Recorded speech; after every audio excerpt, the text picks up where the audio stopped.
Hey guys, welcome back to my channel. Today I'm going to be doing a get ready with me. I'm going for a simple natural look just to wear every day with rosy pink lips. So I hope you guys enjoy. Okay, so I'm going to start off with moisturizing my face, and here I'm using the Ultra Repair Cream. It really helps me out with my dry skin. I have insanely dry skin, so if you guys have the same issue, go ahead and invest in this. The little bottle is about $10, so it's not too bad. It lasts a long time because it's pretty thick. Okay, and here I'm gonna go in with the Benefit Professional.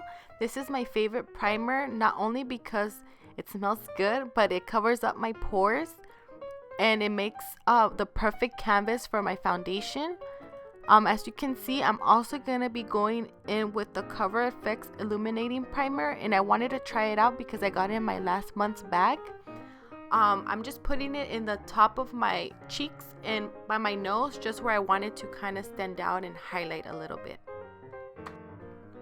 So here I'm going to be using the Maracuja Oil by Tarte. I usually like to put this on my lips when I know I'm going to be wearing a liquid lipstick, just because they're very drying and I don't want them to look drying and cracking at the end of the day. I'm going to be applying my foundation with that new Morphe Flawless Sponge, I think it's called. And I'll be using the Makeup Forever HD foundation, and I'm in the color N118 if you guys are wondering. So I'm just gonna go ahead and pat it all in. I did notice that with this sponge, it does apply the foundation flawlessly, but as you guys can see, I did have to pump in another 2 pumps of my foundation because it absorbed the whole thing. So I kind of don't like that, because I've noticed that with my Real Technique Miracle Complexion Sponge, the orange one, I only need 2 pumps and it's more than enough. So that is kind of a downfall for that sponge, but it is only $5, so I guess I can't complain. And for concealer, I used the MAC Pro Longwear Concealer in NC15. I just again apply it under my eyes and wherever I want it to look a little highlighted, only because my concealer is extra light, just to give it that pop of brightness and look like I'm awake. So I'm just going to go ahead and keep blending and blending until it all just looks seamlessly with my skin. I don't want it to look harsh and look like I'm actually wearing concealer all over my face. I know it looks a little bright, but once I add in my bronzer, it's all going to blend in. Now I'm going to go ahead and take my favorite setting powder. It's from the RCMA company, and it's one of the best setting powders I've used. It's pretty inexpensive and it comes in a pretty big bottle. If you compare to the prices to like the Laura Mercier, I think that one runs you for about $40, and you get less than half of what the RCMA one gives you. I think you do have to buy it online. I'm not sure, I've never seen it in stores, but in the website it gives you free shipping even if you just buy one product, so it's not too bad. So I'm gonna go ahead and dust all the excess powder off my face, and I'm using my Morphe R5 brush. I got this brush in my subscription bag a few months ago, and it's super soft, really good quality. I love the softness of it, especially because it is for the face, and even though it's not an expensive brush, it feels like it is.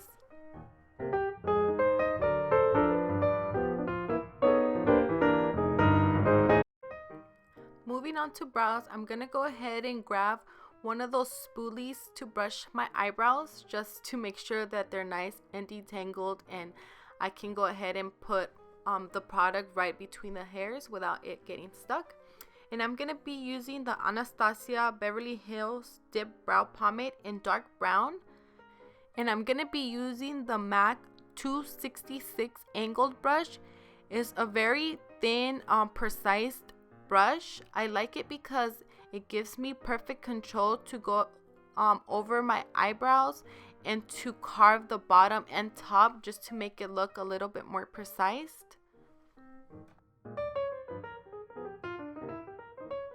And by the way, my eyebrows is what takes me the longest while I'm getting ready.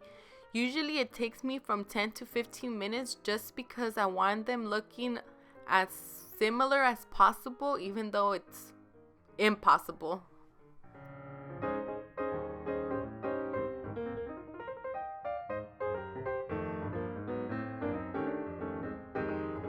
Okay, so I'm going to be taking the Naked 3.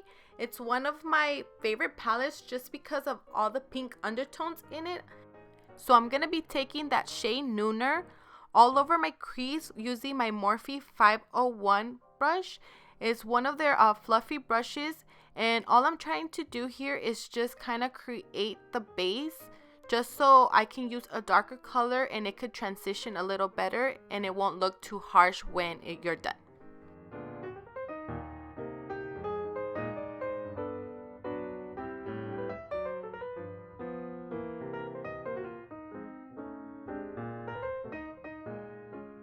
And a reminder, at this point, it doesn't have to look perfect only because this is the base.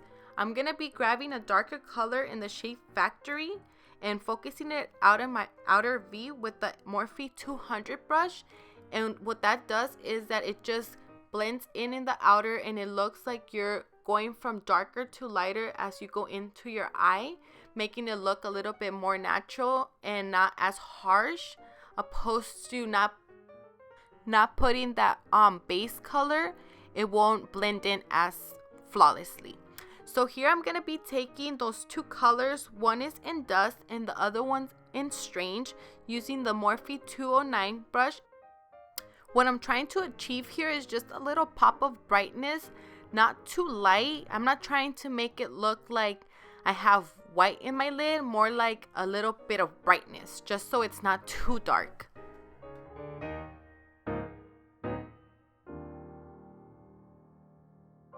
And here I'm going to be going in with my Kat Von D eyeliner in Trooper.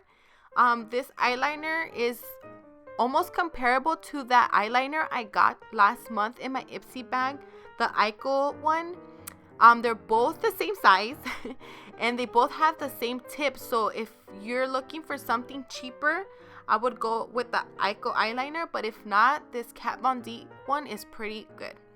As you can see, it's very precise and it gives you a better hand to do that wing. If you're starting off, it's better to use something like this. It feels more like a pen than one of those brushes that go all over the place. I would really recommend to stick to a felt tip.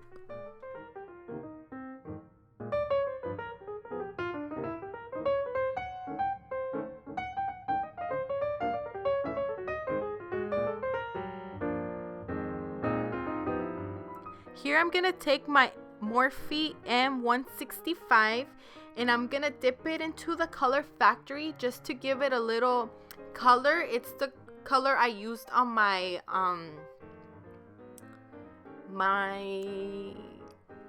crease.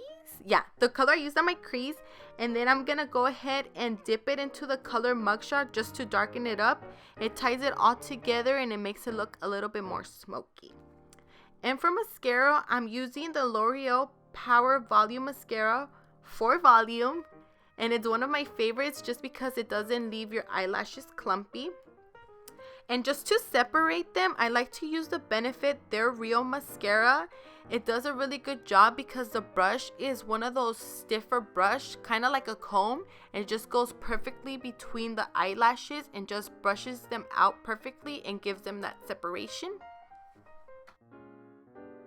Here I'm using the Rimmel London Lash Accelerator, and I like to use this mascara on my lower lashes because the brush is very small and compact and it's very precise. It doesn't get on your lower lashes and messing up your concealer or eyeshadow. It's perfect.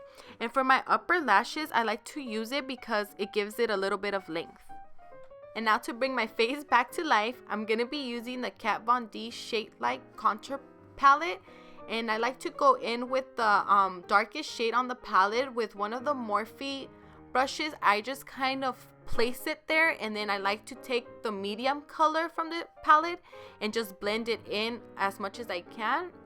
And I like to bring it on top of my forehead and then on the side of my face just to kind of give that illusion that the middle of my face is bright and look awake, opposed to putting bronzer just on my cheeks. It just looks a little bit odd. Oh yeah, and if you're wondering what I'm using to blend out my bronzer, I'm using the Morphe E3 brush. It's one of their fluffy contour brushes. It works pretty good to blend out and leave it flawlessly. And here I'm just taking the Morphe M330 brush. It's one of the little small brushes, and I'm just adding that lightest shade from the Kat Von D light shade contour palette just to add a little bit of color on my nose. And for blush, I'm using the Wet n Wild in color Mellow Wine and blending it out with the Morphe M424 brush. It's a really big, soft, fluffy white brush. I love it. It's one of my favorites for my blush.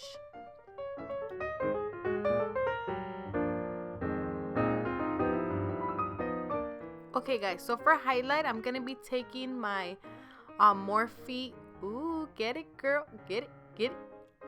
Okay, the Morphe highlight powder brush in the number 310. And to accompany that, I'm using the Becca Cosmetics Shimmering Skin Perfector in Champagne Pop. And I'm just going to put a little bit on my nose just to give it a little hint of glow. And then on the top of my cheeks, and then a little bit on my Cupid's bow. I just like to do it just to give me a little glow and then not to make me look too dry, because since my skin is pretty dry, it just gives me that dewy finish that I like.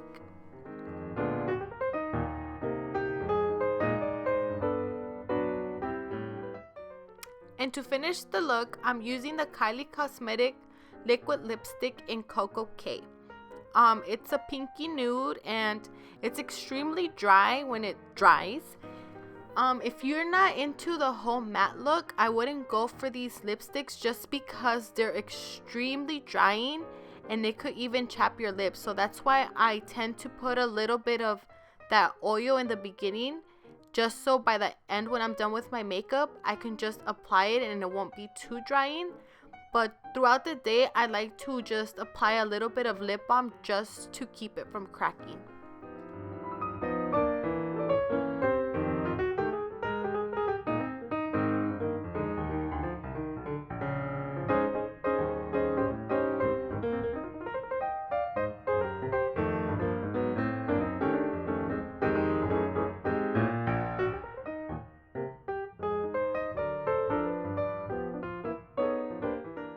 And don't forget to use a setting spray to lock in your masterpiece. There's so many out there, but here I'm going to be using the MAC Prep and Prime. I just spritz it all over my face and it makes my foundation last all day. Just make sure you do it a little bit far from your face so it doesn't leave the watermarks. Alright guys, well that completes the look. I want to thank you guys so much for watching. I really hope you guys enjoyed the video. Don't forget to subscribe and give it a thumbs up. And also feel free to leave me a comment down below. I like to chat with everyone. Again, thank you so much. Bye.